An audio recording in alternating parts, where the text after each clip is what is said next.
संख्या है। तो हम इस तरह के क्वेश्चन ये 10th क्लास के हैं और 10th क्लास में भी एक कंपलसरी है इस तरह के क्वेश्चन आना।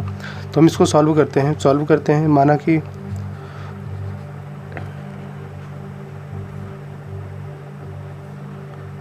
√5 एक परिमेय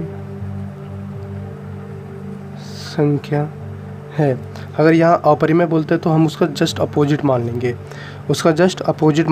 कि वो संख्या क्या है। अगर अपरिमेय है तो परिमेय मान लेंगे, अगर यहाँ परिमेय बोल रहे हैं तो अपरिमेय मान लेंगे। तो हमने मान लिया कि माना कि √5 एक परिमेय संख्या है। तो अब परिमेय संख्या बोलते हैं कि साथ हमारे दिमाग में आ जाता है परिमेय संख्या p/q के रूप में होती है और q नॉट इक्वल टू 0 होती है। तो हम p/q के रूप में इसको लिख दिया परिमेय संख्या को। अब इसको p/q के रूप में लिख लेते हैं। √5 अपन में कुछ नहीं है तो नीचे 1 है इक्वल टू p/q।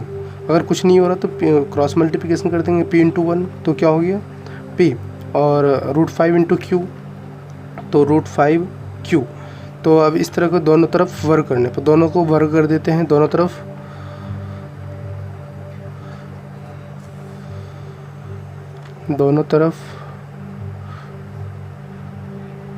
वर्ग करने पर दोनों तरफ वर्ग कर देते हैं p का स्क्वायर और √5q का स्क्वायर। p का स्क्वायर p स्क्वायर हो गया और √5 का स्क्वायर रूट और स्क्वायर दोनों और होता है जब किसी चीज़ पे तो दोनों खत्म होकर बस संख्या बच जाती है। तो 5 बच गए और q का स्क्वायर q × q स्क्वायर हो गया।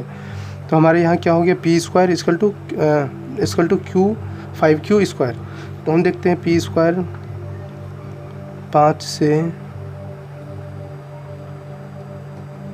विभाज्य है और p भी 5 से विभाज्य होगा।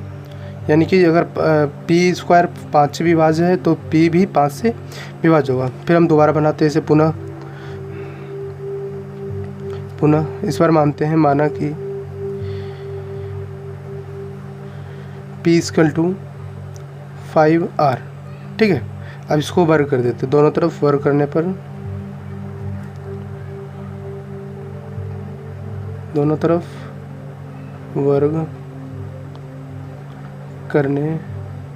पर p का स्क्वायर हो गया इधर और 5r का स्क्वायर। p का स्क्वायर और 5r का स्क्वायर, p का स्क्वायर p स्क्वायर हो गया और 5r का स्क्वायर 5 × 5 25r स्क्वायर। अब हमें यहाँ एक चीज़ देखना है, p का स्क्वायर हम इसको समीकरण फर्स्ट यहाँ मान लेते हैं, समीकरण फर्स्ट। अब देखते हैं समीकरण फर्स्ट का वैल्यू पहले निकला हुआ है। अगर p स्क्वायर का वैल्यू क्या निकला हुआ है 5q स्क्वायर, यानी कि p स्क्वायर का वैल्यू क्या निकला हुआ है समीकरण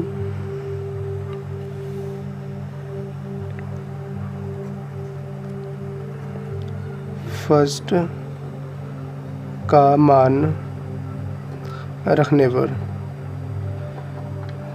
पर क्योंकि p का वैल्यू हमें निकला पड़ा है 5q स्क्वायर, तो हम इसका मान यहाँ रख देते हैं। मान रखने के बाद तो क्या हो जाएगा, p स्क्वायर की जगह हो जाएगा 5q स्क्वायर और 5q square equal to 25r square. q square equal to हो जाएगा 25 ऊपर में 5r स्क्वायर। इसको कुछ नहीं, इसको काट देते हैं 5 बार में। q square equal to 5r square. क्या बच गया है, q square equal to 5r square. q square equal to 5r square. फिर से q स्क्वायर 5 से विभाज्य है तो q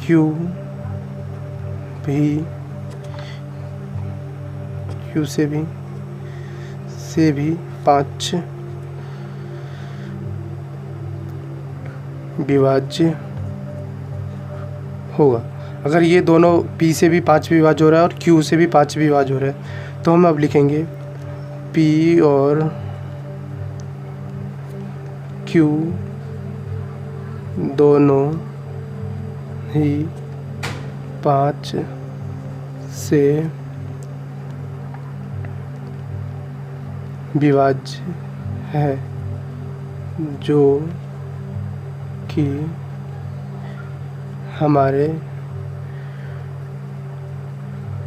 अवधारणा के विपरीत होती है। कुछ नहीं करना है, बस बन गया। अब इसको बस यहाँ लिख देना है, √5 एक अपरिमेय संख्या है। बस आपको इतना कर देना है और जितने भी नंबर के होंगे आपके पेपर में वो आपको मिल जाएंगे। कुछ भी नहीं है, जैसे √5 का पूछ रहा है तो √5 का सेम बना देंगे, √7 हो गया, √2 हो गया, √3 हो गया। बस कुछ भी चेंजेस नहीं करने, बस आपको नंबर चेंज करने हैं। और आपको एक इस तरह के क्वेश्चन तो रट्टा मार लेना बहुत ज़्यादा ज़रूरी है, क्योंकि ये इस तरह के क्वेश्चन आने ही आने हैं। और अगर आप हमारे चैनल पर नए आए हैं तो सब्सक्राइब करें, लाइक करें, कमेंट करें और बताएँ आपको वीडियो